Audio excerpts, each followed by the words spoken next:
बंधु माने प्रभु सूर्य देवता जल अर्पण करने समय यही तीनोटी शब्द कहतु आपणक बंद भाग्यर द्वार खोलीजिव। आपणक घरे केबे भी धनर अभाव हेब नाही। आपणकर प्रत्येक इच्छा पूरण हेब। बंधु माने आजिर एही छोट उपदेश आपणक भाग्य को एते मात्रा रे परिवर्तन करिदेब जे आपण मध्य आश्चर्य होइजिबे। तेणु बंधु माने आजिर एही भिडियोटी को आपण माने स्किप न करी शेष पर्यंत निश्चय देखंतु। कुहा जाए जे सूर्य देवं को जल अर्पण करिवार एक गुप्त रहस्य रहिछि। जदि केही एहाको बुझी जानती एवं सठिक उपाय रे एहाको करंती तेबे तांकर समस्त इच्छा पूर्ण हुए। किंतु सबुठारु बड़ रहस्य हेउछि जे जल अर्पण करिबा समय केवल हाथ ऊपर को उठी न थाए बरं भाग्य मध्य ऊपर को उठी थाए। जल केवल तंबा पात्ररु प्रवाहित हुए नाही। आपणक जीवनर समस्त बाधा मध्य ताहा द्वारा प्रवाहित हो जाई थाए। जेतेबेले आपण सकाळे पूर्व दिक को मुख करी सूर्य देवं को जल अर्पण करंती सेतेबेले आपणकर मन आपणकर आत्मा एवं आपणकर भावना संपूर्ण भावरे ईश्वरंक सहित संजोग हो जाए। सेही मुहूर्त रे आपणक मुहरु बाहरुथिबा शब्द ब्रह्मांड रे कंपन सृष्टि करे एवं आपणक भाग्य रे चमत्कार घटिबा आरंभ हुए। आज मु आपणको एपरि तीनोटी दिव्य शब्दर गुप्त कथा कहिबाको आसीछि जहा आपणको केवल कहिबाको पड़िबो। कथावार्ता करिबा समय केवल मनरे स्पष्ट रुहंतु। आपणकर भावना सच्चा एवं प्रकृत हेबा उचित। आपणकर विश्वास अटल हेबा उचित। बंधु माने एही तीनोटी शब्द रे एते शक्ति अछि जे कुहा जाय जे असंभव मध्य संभव हो जाए। अटकी रहितिबा आर्थिक आपणकर टंका क्षतिग्रस्त प्रकल्प एवं भंगा संपर्क सब किछि धीरे धीरे पुणी थरे जोड़ी हो जाए। किंतु मने रखंतु एही शक्ति केवल सेमानंकु प्रदान करा जाए जो माने निजर उद्देश्य को पवित्र रखंती एवं सूर्य देवंक सम्मुखरे मुंड नई नम्र होई प्रार्थना करंती। सेमानंक मनरे अहंकार न थाए, गर्व न थाए, द्वेष न थाए, कलुषित न थाए, तेबे जाई एही उपाय आपणंकु सुफल प्रदान करिबो। तेणु बंधुगण केवल काली नुहे बरं एबे निजर हृदय संकल्प करंतु जे जेतेबेले आपण सूर्य देवंकु जल अर्पण करिवे तो आपण एही तीनोटी दिव्य शब्द उच्चारण करिवे। आपणकर भाग्य आपणक पाखकु धाई आसीबो एवं आपण जीवन रे एपरि शांति पाइबे जहा आपण पूर्वरु केबे भी अनुभव करि नाहंती। एबे कल्पना करंतु प्रत्येक दिन जेतेबेले सूर्योदय हुए एहार प्रथम किरण पृथ्वी को स्पर्श करे। गछ नदी पर्वत एवं तापरे आम शरीर को शक्ति प्रदान करे। सेहीपरि जेतेबेले आमे सूर्य देवं को जल अर्पण करू सेही किरण आमर मन आमर कार्य एवं आमर भाग्य को आलोकित करे। जो व्यक्ति नियमित भावरे सूर्य देवं को जल अर्पण करती तांको जीवन रे केबे भी दारिद्र्यता प्रवेश करे नाही। कारण सूर्य देवी लक्ष्मींकर आशीर्वाद पाइछंती। सूर्य को नारायणंकर स्वरूप मध्य कुहा जाए। एबे प्रश्न उठे सूर्य देवं को जल अर्पण करिबा समय आमे केउ मंत्र जप करिबा उचित। तेणु सुनंतु एपरि तीनोटी मंत्र अछि जहा केवल जप करिबा द्वारा जीवनर समस्त दुख दूर हो जाए, दारिद्र्यता संपूर्ण भावरे दूर हो जाए एवं जीवन एक आश्चर्यजनक आलोक एवं दिव्यतारे परिपूर्ण हो जाए। तो प्रथम मंत्रटी हेउछि घृणी सूर्याय नमः। यार अर्थ हेउछि हे प्रभु सूर्यदेव मु आपणक भितरे वास करुथिबा ज्ञानर आलोक शक्ति एवं आलोक को प्रमाण करुछि। जेतेबेले तुमे एही मंत्र जप कर आपणक शरीर भितरे थिबा नकारात्मक शक्ति नष्ट हो जाए एवं आलस्य अज्ञता एवं मानसिक अंधकार मध्य दूर हो जाए। द्वितीय मंत्रटी हेउछि सूर्याय नमः। एही मंत्र सबुठारु प्राचीन एवं सरल तथापि एहार शक्ति अपार। जेतेबेले आपण एही मंत्रटी को जप करंती एवं प्रभु सूर्य देवं को जल अर्पण करंती जल स्रोत सहित आपणकर कर्म गुड़िक शुद्ध हो जाए। आपणकर जीवन रे पाप धीरे धीरे लोप पाइबाकु लागे। तृतीय मंत्रटी हेउछि उरादित्य नमः।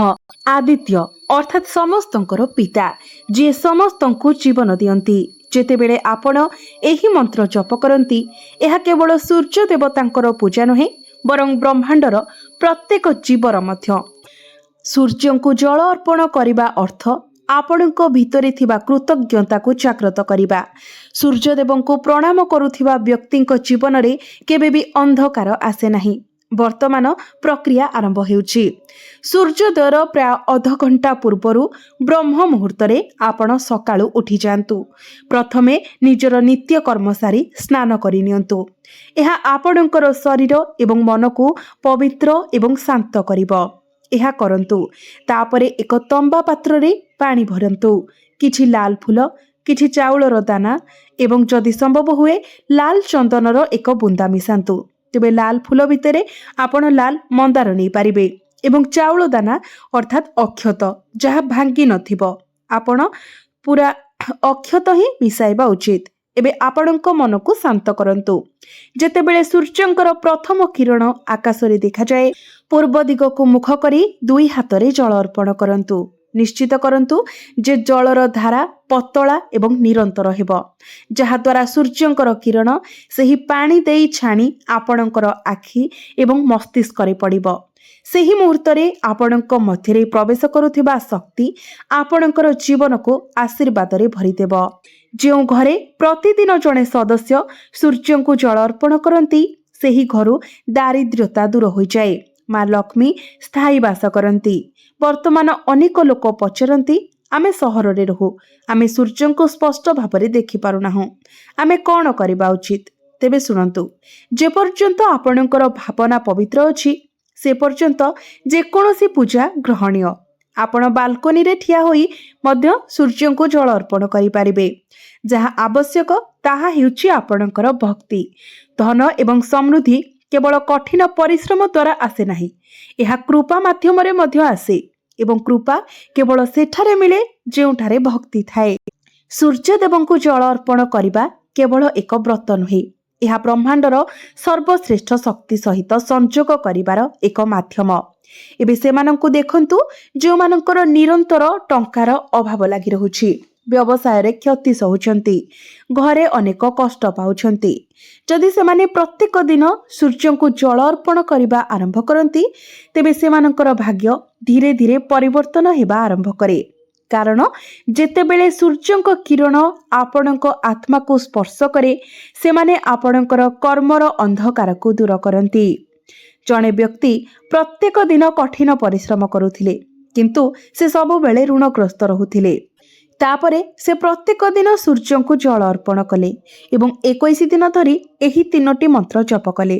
21 ଦିନ ପରେ ତାଙ୍କର ବ୍ୟବସାୟ ବଢ଼ିବାକୁ ଲାଗିଲା। ଏକ ଆଶ୍ଚର୍ଯ୍ୟଜନକ ପରିବର୍ତ୍ତନ ହେଲା, କାରଣ ଯେତେବେଳେ ଈଶ୍ୱରଙ୍କ କୃପା ଆସେ, ଆମର କର୍ମର ଫଳ ମଧ୍ୟ ପରିବର୍ତ୍ତନ ହୁଏ।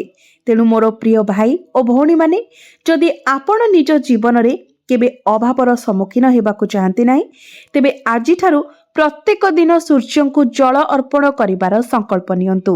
ହେ ପ୍ରଭୁ, ମୋ ଭିତରେ ଥିବା ଅନ୍ଧକାରକୁ ଦୂର କରନ୍ତୁ, ମୋର କାର୍ଯ୍ୟକୁ ଆଲୋକରେ ପରିପୂର୍ଣ୍ଣ କରନ୍ତୁ।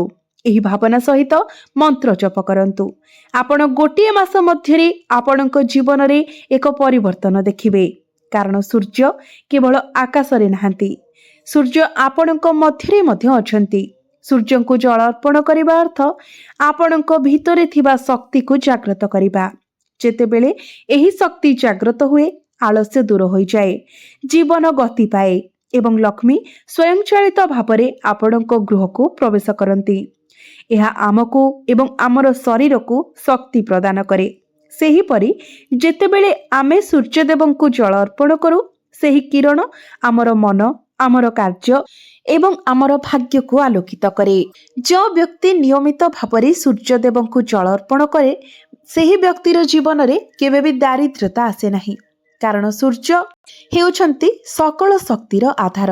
ସୂର୍ଯ୍ୟ ହେଉଛନ୍ତି ଭଗବାନ ବିଷ୍ଣୁଙ୍କର ଅବତାର। ଯେଉଁଠାରେ ସୂର୍ଯ୍ୟଙ୍କର ଆଲୋକ ରହିଥାଏ, ପ୍ରଭୁ ବିଷ୍ଣୁଙ୍କର ଉପସ୍ଥିତି ଥାଏ, ସେଠାକୁ ଲକ୍ଷ୍ମୀ ସ୍ୱୟଂଚାଳିତ ଭାବରେ ଆସିଯାଆନ୍ତି। ଏବେ ସେଥିପାଇଁ ବନ୍ଧୁମାନେ, ଆପଣମାନେ ନିଜ ଜୀବନର ସମସ୍ତ ସମସ୍ୟାକୁ ଦୂର କରିବା ପାଇଁ, ସଫଳତା ପାଇବା ପାଇଁ ଏବଂ ଏକ ହସ ଖୁସିର ଜୀବନ ବଞ୍ଚିବା ପାଇଁ, ଏକ ସୁସ୍ଥ ଜୀବନ ବଞ୍ଚିବା ପାଇଁ प्रत्येक दिन चेष्टा करंतु ब्रह्म मुहूर्त उठी उदित सूर्य को सर्वदा जल अर्पण करने पाई। यही गोटे छोटिया चेष्टा, यही गोटे छोटिया उपाय आपणक जीवन को एते मात्रा रे बदलाई देब जहाँ आपण केबे स्वप्न रे सुधा कल्पना करि नथिबे। किंतु मने रखंतु सर्वदा निजर मन को पवित्र रखंतु, निजर भावना को पवित्र रखंतु। केबे भी अन्य मानक विरुद्ध रे खराब चिंता करंतु नाही। सर्वदा निजर उन्नति विषय भावंतु किंतु अन्य कहार अवनति विषय नुहे। जदि आपणकर मन शुद्ध रहे, पवित्र रहे, आपणकर चिंताधारा रे पवित्रता थाए तो समग्र देवादेवी आपणक उपरे आशीर्वाद वर्षा करिवे, जहा फଳରେ आपणकर प्रत्येक उपाय आपणको सफलता मिलिबो। प्रत्येक क्षेत्र रे आपण प्रगति करिवे, उन्नति करिवे। तो बंधु माने मोर एही भिडियोटी जदि आपण माननकु भलो लागि थाए तो भिडियोटी को लाइक करी चैनल टी को सब्सक्राइब करिदेबे एवं कमेंट बॉक्स रे भक्ति एवं श्रद्धार सहित ओम सूर्याय नमः, ओम महालक्ष्मी नमः निश्चय लिखिबे।